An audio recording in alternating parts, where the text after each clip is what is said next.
ನಮಸ್ಕಾರ ಪ್ರಿಯ ವೀಕ್ಷಕರೇ, ನಾನು ವಾದಿರಾಜ್ ಪ್ರಸನ್ನ. ಇಂದು ಪ್ರಣವದ ಬಗ್ಗೆ ಚಿಂತನೆ ಮಾಡೋಣ ಅಂತ.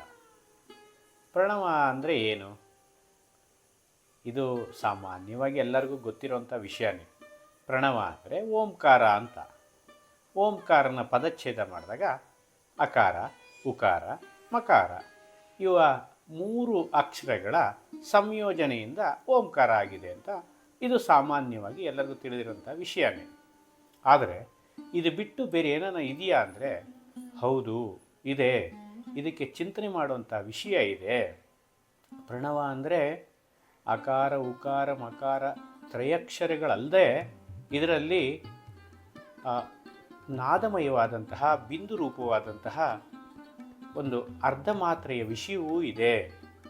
ಅಂದರೆ ಬಿಂದು ನಾದಾತ್ಮಕವಾದಂತಹ ಅಕಾರ, ಉಕಾರ, ಮಕಾರಗಳನ್ನು ಸೇರಿದಾಗ ಓಂಕಾರ ಎಂಬುದಾಗಿ ಭಾರತೀಯ ಮಹರ್ಷಿಗಳ ನೋಟವಾಗಿದೆ.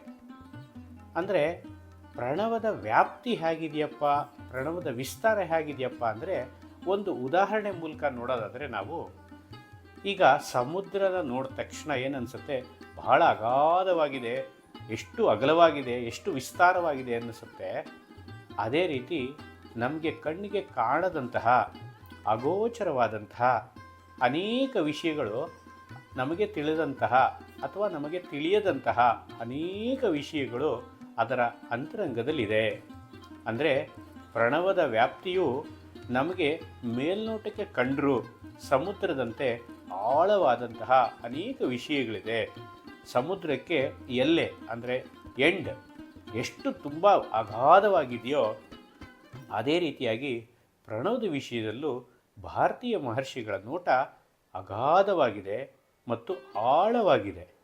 ಹಾಗಾಗಿ ಇದನ್ನು ಕೆಲವು ಸಂಚಿಕೆಗಳಲ್ಲಿ ನಾವು ಇದನ್ನು ಪ್ರಣವದ ಬಗ್ಗೆ ಚಿಂತನೆ ಮಾಡೋಣ ಅಂತ ಅಭಿಪ್ರಾಯ ಇದೆ.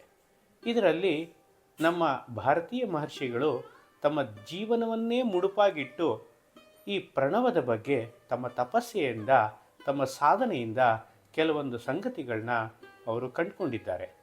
ಅದು ಅನೇಕ ಉಪನಿಷತ್ಗಳಲ್ಲಿ ಬಂದಿದೆ, ವೇದಗಳಲ್ಲಿ ಬಂದಿದೆ, ಮಹಾಭಾರತದಲ್ಲಿ ಬಂದಿದೆ ಮತ್ತು ಗೀತಾಚಾರ್ಯನಾದಂತಹ ಭಗವದ್ಗೀತೆಯಲ್ಲಿ ಶ್ರೀ ಕೃಷ್ಣ ಪರಮಾತ್ಮ ಪ್ರಣವದ ಉಲ್ಲೇಖಗಳನ್ನು ಪುಂಖಾನುಪುಂಖವಾಗಿ ಕೊಟ್ಟಿದ್ದಾರೆ.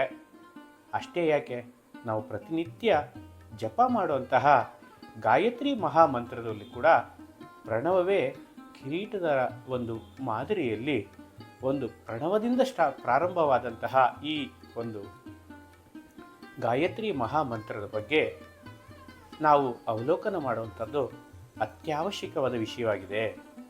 ಪ್ರಣವದ ವಿಸ್ತಾರವೇ ಗಾಯತ್ರಿ ಮಂತ್ರ, ಗಾಯತ್ರಿಯ ವಿಸ್ತಾರವೇ ನಮ್ಮ ಉಪನಿಷತ್ತುಗಳಿಂದ ಬಂದಂತಹ ಅನೇಕ ಸಂಗತಿಗಳುಂಟು. ಹಾಗೆಯೇ ಮಹಾಭಾರತವೂ ಕೂಡ ಮತ್ತು ರಾಮಾಯಣವೂ ಕೂಡ ಈ ಒಂದು ಪ್ರಣವದ ವಿಸ್ತಾರವೇ ಆಗಿದೆ ಅನ್ನೋದು ಭಾರತೀಯ ಮಹರ್ಷಿಗಳ ತಮ್ಮ ತಪಸ್ಸೆಯಿಂದ ಕಂಡಂತಹ ನೋಟವಾಗಿದೆ.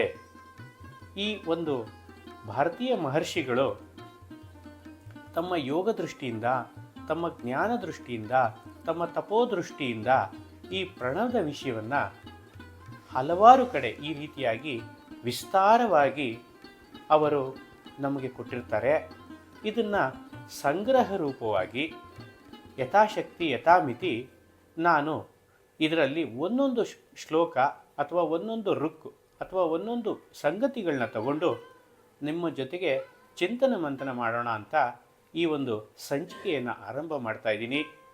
ಇದಕ್ಕೆ ತಮ್ಮೆಲ್ಲರ ಒಂದು ಸಹಕಾರ ಇದ್ದೇ ಇದೆ ಅಂತ ಭಾವಿಸ್ತಾ ಈ ಒಂದು ಪ್ರಣವದ ಮುಂದಿನ ಸಂಚಿಕೆಗಳಲ್ಲಿ ಒಂದೊಂದು ವಿಷಯವನ್ನು ನಿಮ್ಮ ಮುಂದೆ ನಾವು ಚಿಂತನೆ ಮಂಥನೆ ಮಾಡೋಣ ಅಂತ ಯೋಚನೆಯನ್ನು ಹಾಕ್ಕೊಂಡಿದ್ದೀವಿ.